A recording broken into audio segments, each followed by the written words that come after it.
la fiebre.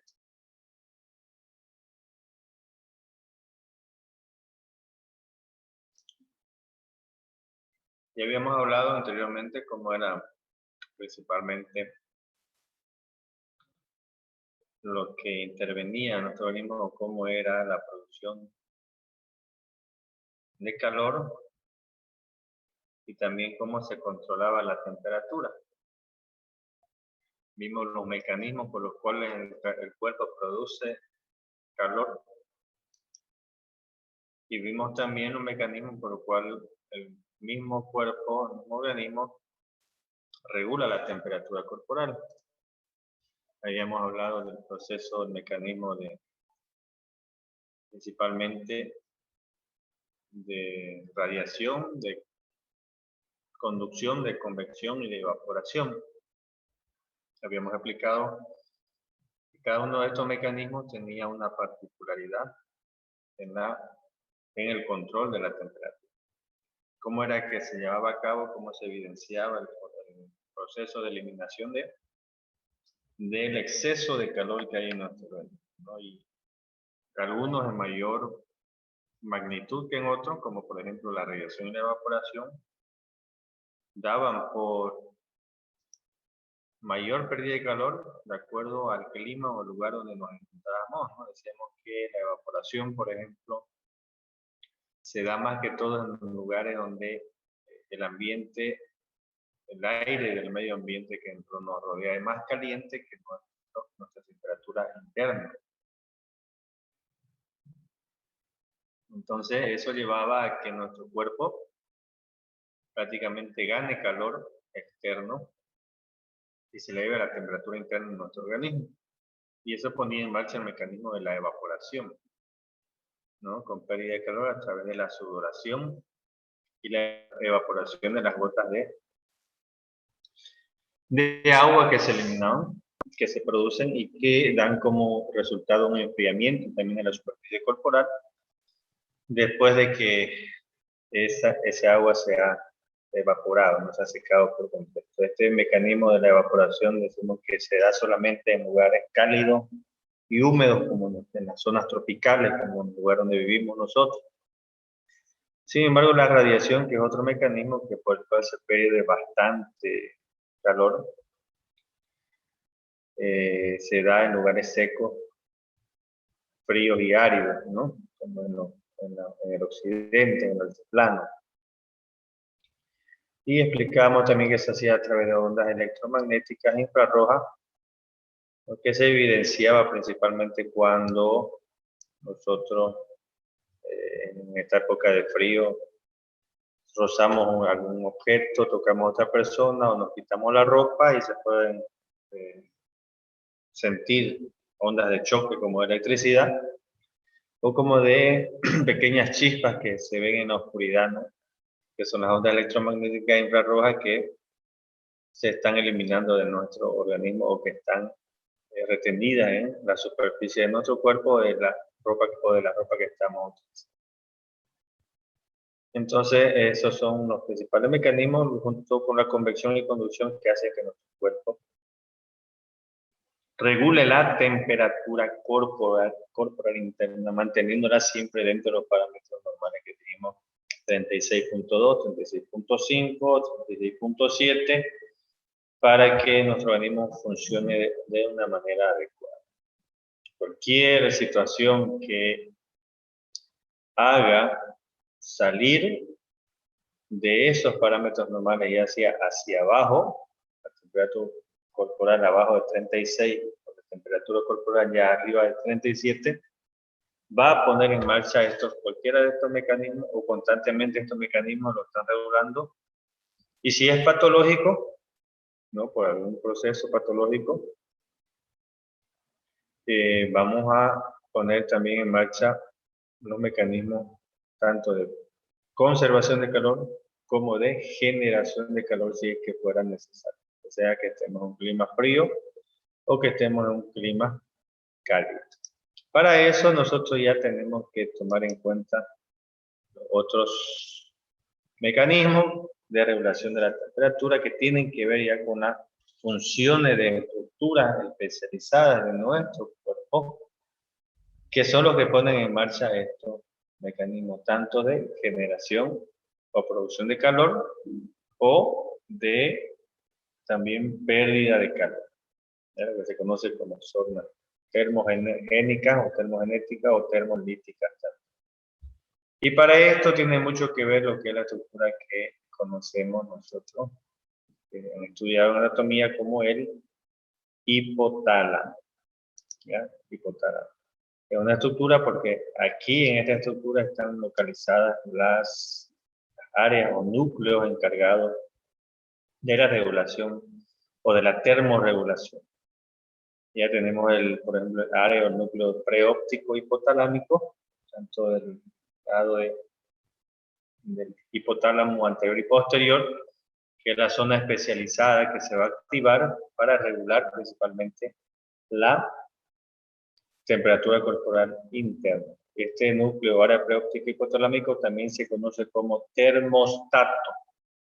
Termostato. ¿Ustedes saben qué es un termostato o para qué sirve un termostato? Hay algunos electrodomésticos, por ejemplo, que tienen este tipo de mecanismo, ¿ya? ¿Alguien conoce algún electrodoméstico que utilice termostato? ¿Alguien me puede decir?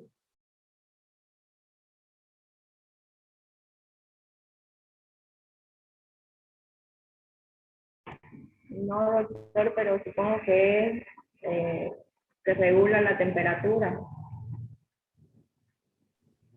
La heladera, doctor. Los freezer. La heladera, sí, tiene. ¿Y qué otro más? Los termos eléctricos. Utiliza temperatura. Los microondas. Microondas no tiene termostato, pero porque no regula, no está en base a la regulación de la temperatura, si sube o baja. ¿Qué otro aparato que usamos todos los días? Por lo menos yo lo uso todos los días. No sé ustedes. La plancha. La plancha, ¿no? La plancha. Ustedes ven que cuando uno enchufa la plancha se prende un foquito, ¿no? Y tiene la plancha un sistema de graduación. Está en 1, está en 2 o está en 3. Lo podemos graduar en intermedio también, 1,5, 2,5, ¿no? Tiene un mínimo y tiene un máximo. A lo cual depende de la graduación que nosotros le demos, va a subir la temperatura de la plancha y va a llegar un momento en que llega al máximo de temperatura y se apaga el foco, ¿no?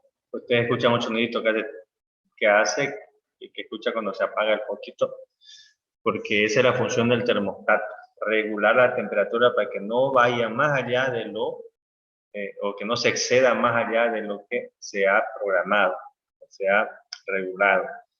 ¿Ya? Entonces, y cuando la temperatura de la plancha empieza a bajar, porque la estamos ocupando sobre una superficie fría, nuevamente escuchamos que se activa el termostato y se prende el foco indicando de que la temperatura está subiendo, ¿no? Esa función especializada es la que tiene nuestro organismo. Precisamente de ahí pues la copia, ¿no?, de lo que son estos electrodomésticos que regulan su temperatura en base a lo que hay en nuestro organismo. ¿Ya? Este núcleo preóptico hipotalámico está localizado obviamente en el tálamo, que tiene que ver tanto la región anterior y posterior del hipotálamo, perdón. Son los que regulan mediante receptores y células especializadas que están localizadas en esta área. ¿Ya? Por eso es que cuando hace frío, o dependiendo si hace frío o hace calor, se va a activar una u otra área de este núcleo, ya sea en el hipotálamo anterior o en el hipotálamo posterior, porque ahí tenemos los receptores, ¿no?, que son células especializadas que van a detectar los cambios de temperatura interna de nuestro organismo. Para eso cuenta con otro tipo de receptores también localizados en áreas profundas o vísceras profundas, incluyendo la médula, por ejemplo. La médula tiene las vísceras de nuestros órganos, con los grandes vasos sanguíneos, como las venas, por ejemplo, que son las que reportan, por decirlo así, o tienen receptores que se activan con los cambios de temperatura y que hacen conocer mediante reflejos obviamente neurológico del sistema nervioso principal autónomo y mediante también la circulación sanguínea principalmente, que hace conocer al termostato de nuestro organismo, este núcleo, área preóptica hipotalámica, que haya habido un cambio en la temperatura corporal, ya sea hacia arriba de los 36 grados, punto 7 o punto 5, o hacia abajo de los 36 grados. ¿Ya? Y estos cambios van a hacer activar las zonas, ya sea la termolítica o la termogénica, dependiendo de lo que haya ocurrido. Por ejemplo, cuando hay asunto de que la temperatura ha descendido, ¿ya? O sea, cuando estamos en un ambiente frío y nuestro organismo ha ganado frío también, ha descendido la temperatura interna de nuestro cuerpo, la parte que se va a activar es el hipotálamo posterior.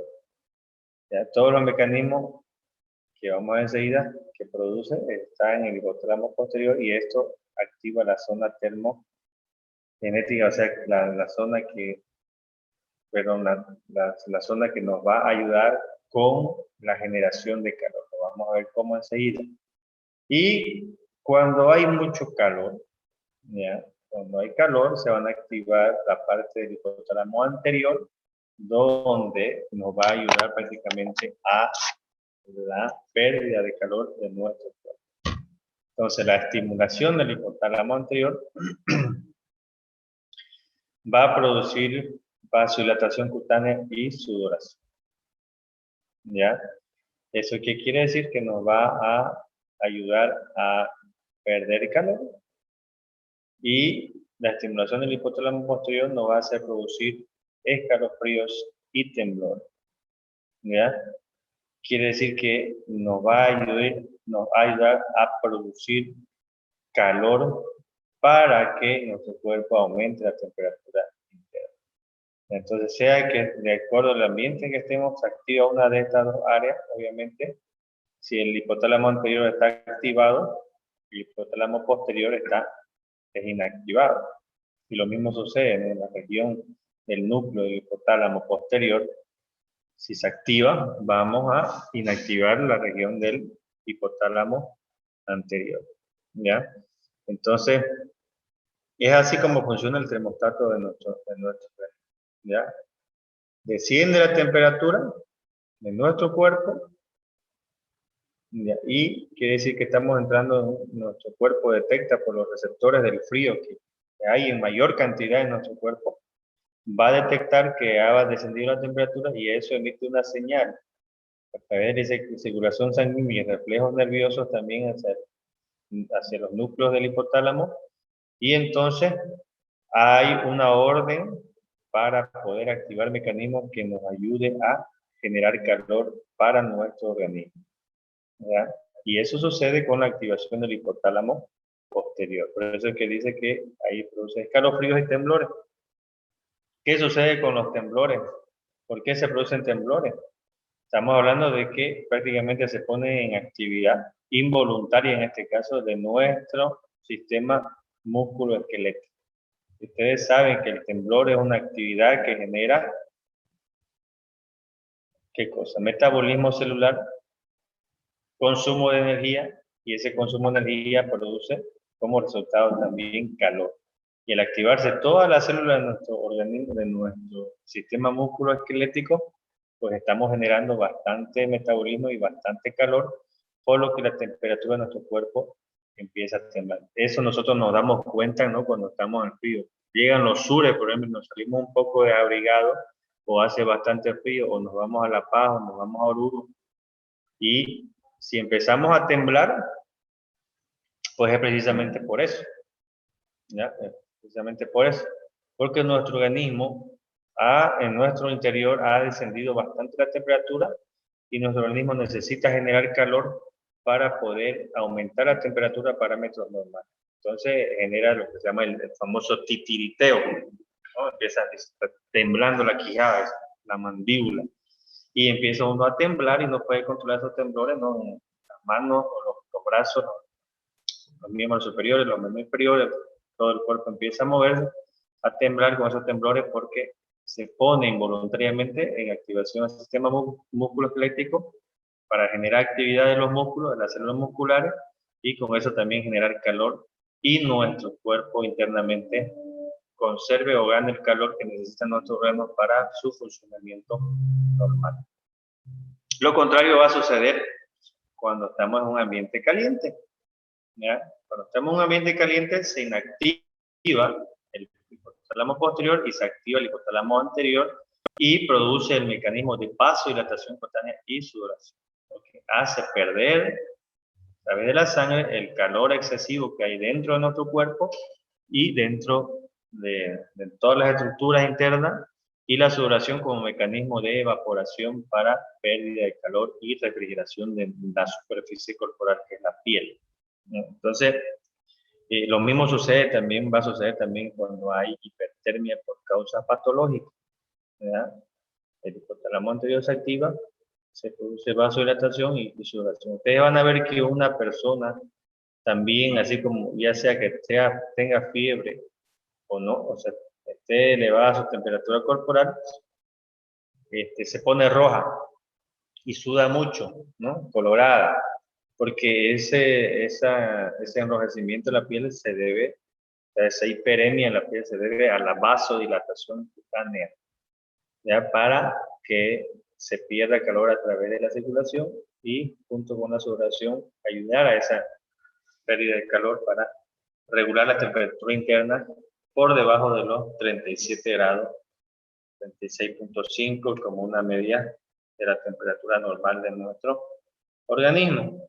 Entonces el hipotálamo se encarga de generar estos mecanismos y de controlar esto. Sea donde, dependiendo del lugar y el ambiente donde estemos, se va a activar o uno u otro núcleo o área de nuestro hipotálamo y se va a generar uno u otro mecanismo, ya sea de conservación de calor o ya sea de eliminación de calor.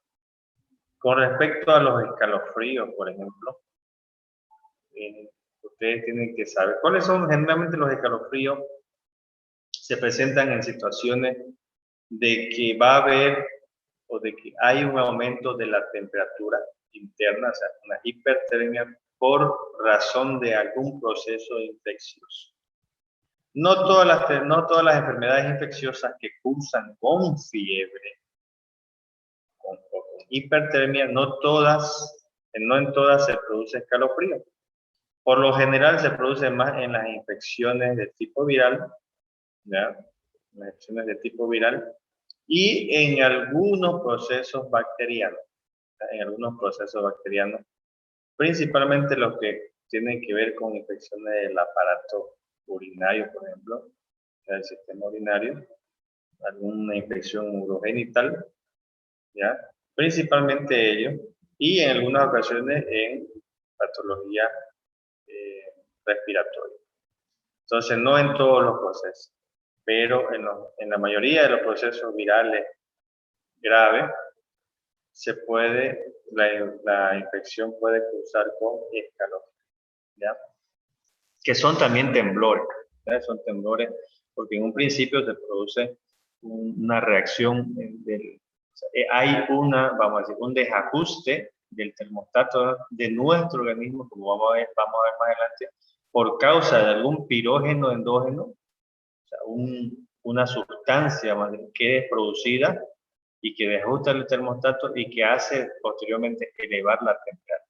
Pero ese desajuste del termostato por causa de esta sustancia, vamos a ver más adelante que es un pirógeno endógeno, hace producir inicialmente escalofrío.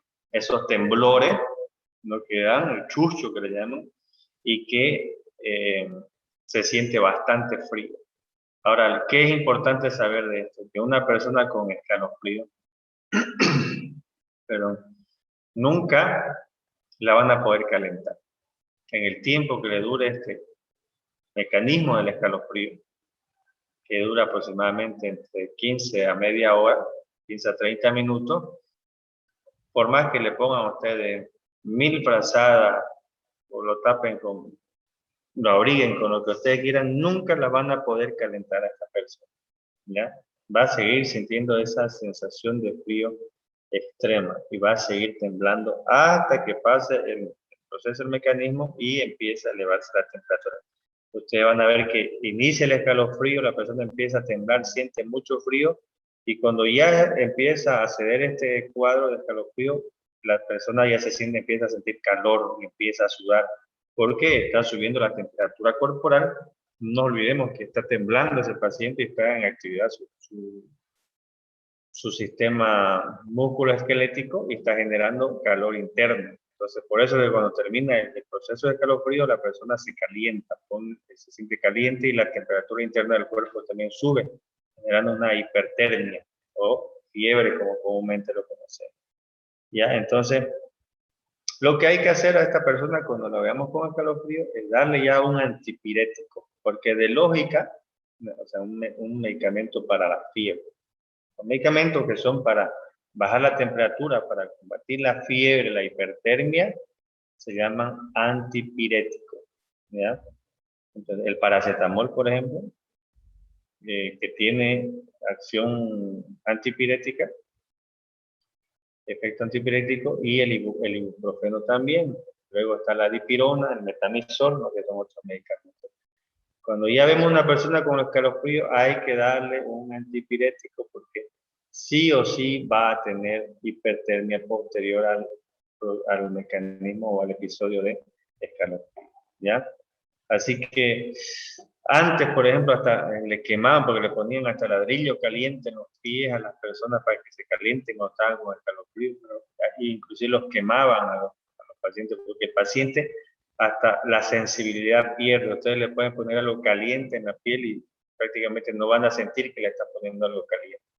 Por eso es que le digo que aunque lo abriguen con lo que ustedes quieran, con mantas térmicas, con frazadas, con cualquier cosa, no lo van a poder calentar. Aunque le den algo caliente, sopa caliente, té o café, no se va a calentar o no va a sentir sensación de calor mientras no pase el episodio de escalofrío, ¿ya? Así que no cometan el error de poner algo muy caliente porque lo pueden quemar como hacían antes, ¿no? Pregúntenle a su abuela, ¿no? Entonces, tengan en cuenta eso, ¿ya? Pero sí, le vuelvo a repetir, paciente o persona con escalofrío, hay que iniciarle ya un antipirético porque en cuestión de 15, 20 o media hora va a empezar a pasar este cuadro y va a empezar con la hipertermia, ¿ya? Y va a sudar bastante. Obviamente ustedes ya saben por qué va a sudar bastante. La gente que no conoce estos mecanismos se asustan, ¿ya? Alguien estaba levantando la mano por ahí, quería preguntar algo. Juan Manuel Ortiz. Buenos días, doctor. Quería preguntarle sobre la hipertermia, por ejemplo, en casos de salvar a las personas antes que convulsionen por la fiebre, cuando está muy elevada. Bueno, yo adquirí un conocimiento, bueno, he visto, ¿no? unas técnicas que hacen para bajar la temperatura, poniendo un trapo mojado con agua sobre el sobaco, sobre el cuello, para regular un poco la temperatura. ¿Será correcto eso? ¿Qué estás estudiando? ¿Cómo es tu nombre? Juan Manuel. ¿Qué estás Ortiz. estudiando? No, eso lo vi. No, ¿qué carrera estás estudiando? Medicina. Medicina, ¿no ves? ¿Será Sí. que es correcto que aplique el término sobaco? La axila. Ah, ya, está bien. Hay que un poquito, ya tenemos que hablar un poquito más con propiedad. Ya acostúmbrense a eso, muchachos, ¿ya? Ya con las personas podemos utilizar palabras comunes, ¿no? Pero ya entre nosotros y entre todo lo que tiene que ver el gremio, ¿no? de salud, hay que hablar con propiedad. Acostúmbrense a eso. ¿Ya? Ahora, con respecto a lo que usted dice, son medios físicos, se conocen como medios físicos. ¿Ya? Trapo húmedo que se puede aplicar principalmente en la cabeza.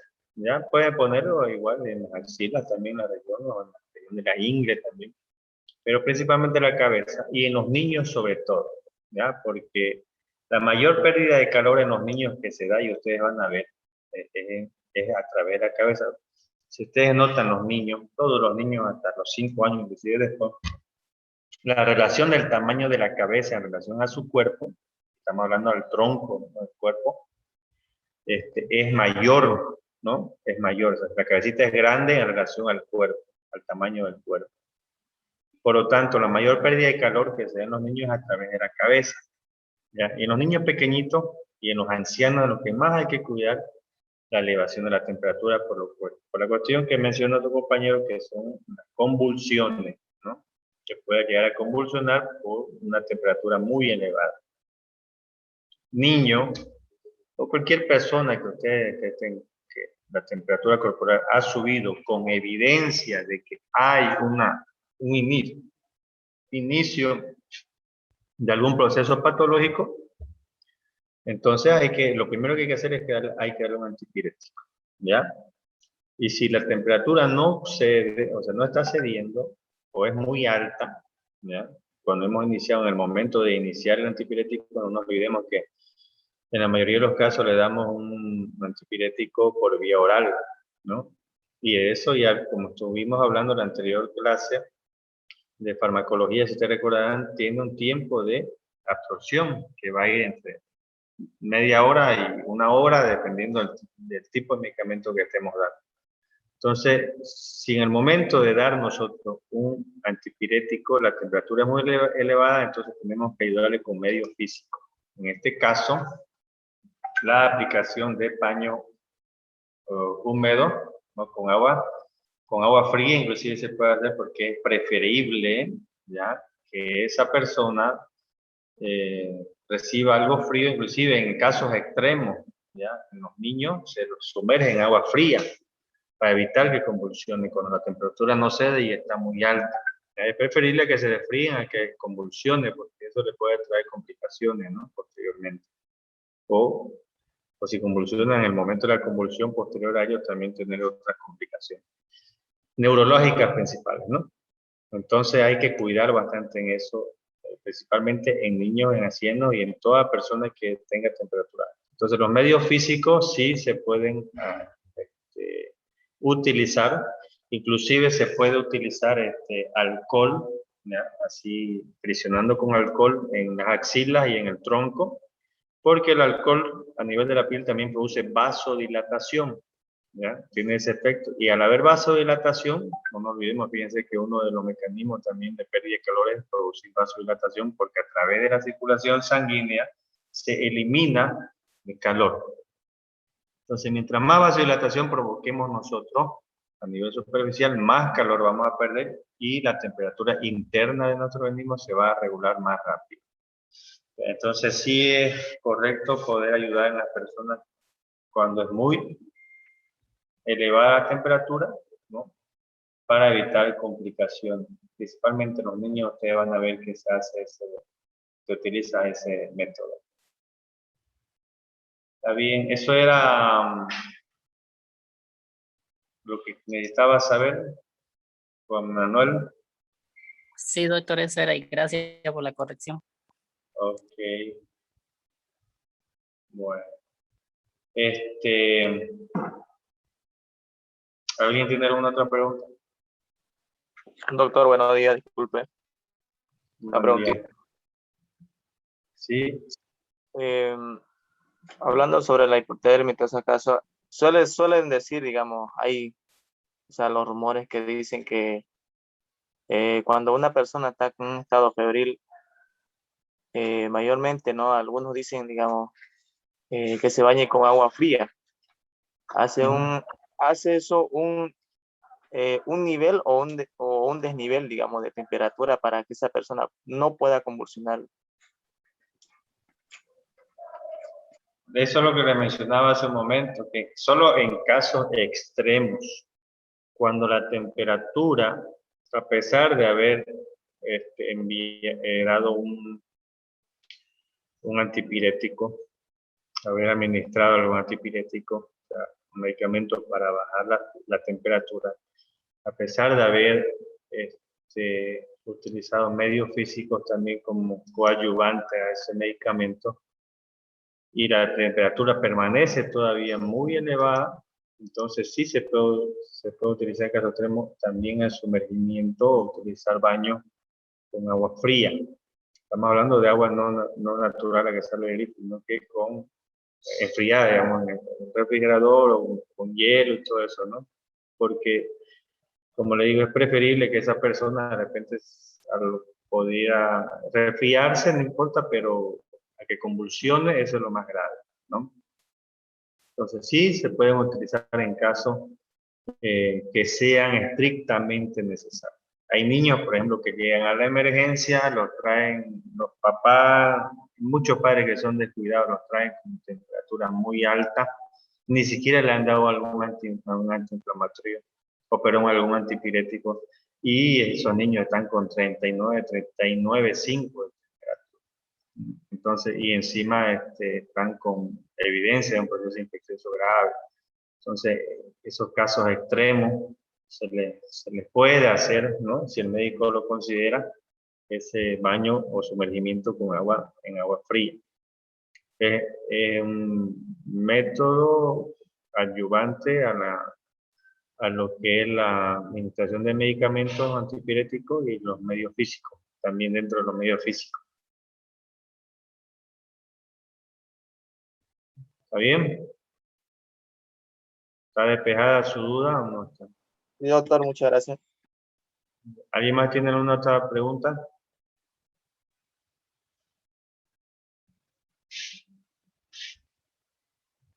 Continuamos entonces. Los receptores de la temperatura, para el frío, para el calor, sabemos nosotros, ustedes han estudiado en histología, ¿no? Los tipos de receptores que hay, los mecanorreceptores, los termorreceptores, los quimioreceptores, los varoreceptores, todo ello que tienen que ver. En este caso tenemos lo del frío, lo del calor, que obviamente participan en la regulación de la temperatura corporal. Decíamos que los tenemos en toda parte del cuerpo, incluso en las vísceras profundas, en los órganos profundos de nuestro cuerpo, y que hay más receptores inclusive para el frío que para el calor, ¿ya? Para detectar los cambios de temperatura hacia abajo de los 36,5 o de los 36 grados, tenemos mayor cantidad de receptores entonces para el frío que para el calor, lo que no quiere decir que uno sea más importante que el otro, o un tipo de receptor sea más importante que otro. Los dos son importantes porque, como les digo, constantemente se está regulando la temperatura de nuestro organismo, ¿ya? Y se detectan ambos extremos de cambio de temperatura, frío hacia el frío o hacia la elevación de la temperatura del calor. Entonces, de esto se encarga, dijimos, el hipotálamo, tanto en su región anterior como en posterior. Todas las señales que se puedan producir en uno, por ejemplo, en el hipotálamo anterior, también se pueden transmitir hacia el hipotálamo posterior para que se puedan controlar, ¿no? Tanto las reacciones de producción de calor como las de conservación del calor. Aquí también volvemos a hablar de un proceso que ya lo vimos antes. Si nosotros decimos que las señales del hipotálamo anterior se transmiten también hacia el hipotálamo posterior, y esto es con el fin de controlar las reacciones de producción y de conservación de calor. ¿Qué tipo de mecanismo viene a hacer esto? Ya lo vimos en un tema anterior. ¿Cómo se llama este mecanismo? ¿Quién me puede decir?